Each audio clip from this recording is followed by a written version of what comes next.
আসসালামু আলাইকুম। যারা মালয়েশিয়া আসার জন্য প্রস্তুতি নিতে আছেন, সো আমাদের ভাই বেড়াদা যারা মালয়েশিয়াতে আছে তাদের সাথে একটু আলাপ করবো যে মালয়েশিয়ার বর্তমান পরিস্থিতি কি বা কি কাজের চাহিদা সবচেয়ে বেশি।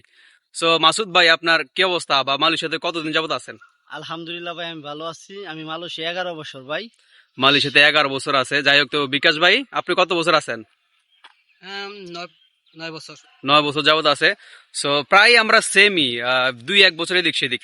সো আমি আজকে আপনাদেরকে একটু শেয়ার করবো যে বর্তমানে মালয়েশিয়াতে কি কাজের চাহিদা সবচেয়ে বেশি, যদি আমাদের অডিয়েন্সের জন্য আমাদের মাসুদ ভাই বলতে যে বর্তমান মালয়েশিয়াতে যারা কলিং ভিসা আসবে তাদের কি কাজে আসা উত্তম। মালয়েশিয়া বলতে এখন তো 3টা বিষয় ভাই, 3 ক্যাটাগরির ভিসা কিন্তু মালয়েশিয়া। আচ্ছা, তো একটা হইলো কনস্টিটিউশন, পাম অয়েল আর ফ্যাক্টরি।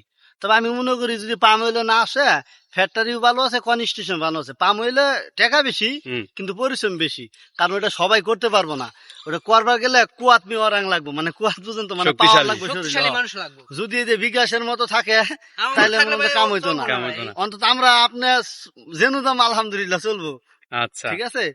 আর কনস্টিটিউশন তো বুঝুনি, কনস্টিটিউশন বাংলাদেশের সেম, কিন্তু টাকাটা একটু বেশি, গরমটা একটু বেশি।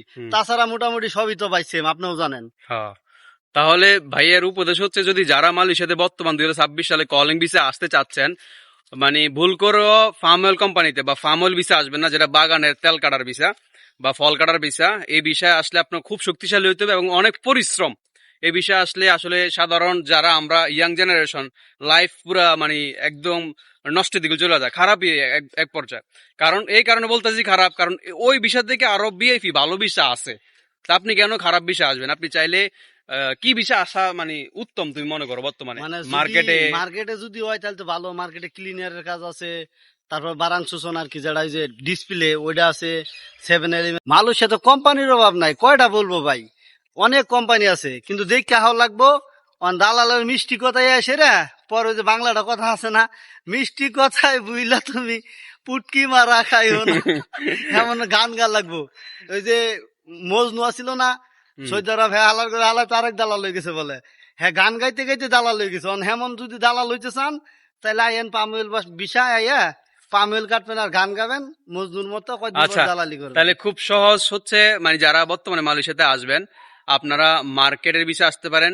যেমন কিছু মার্কেটের নাম আমরা বলতেছি: এনএসকে শপিং মল, ইকোনুসেপ শপিং মল, ইয়ন মল, তারপরে আছে আপনার কিছু ফ্যাক্টরি। মানে কোম্পানির আন্ডারে আসার চেষ্টা করবেন, কখনোই সাপ্লাই বা এজেন্টের আন্ডারে আসবেন না এবং ফার্ম অয়েল বিষয়ে আসবেন না। কি কোম্পানিতে আসতেছেন, কি কাজে আসতেছেন, আগে কন্ট্যাক্ট ফর্ম এবং আপনি যে এজেন্ট বা দালালের মাধ্যমে আসবেন সম্পূর্ণ কথাবার্তা মানে পুরো একবার ক্লিয়ার করে নিবেন।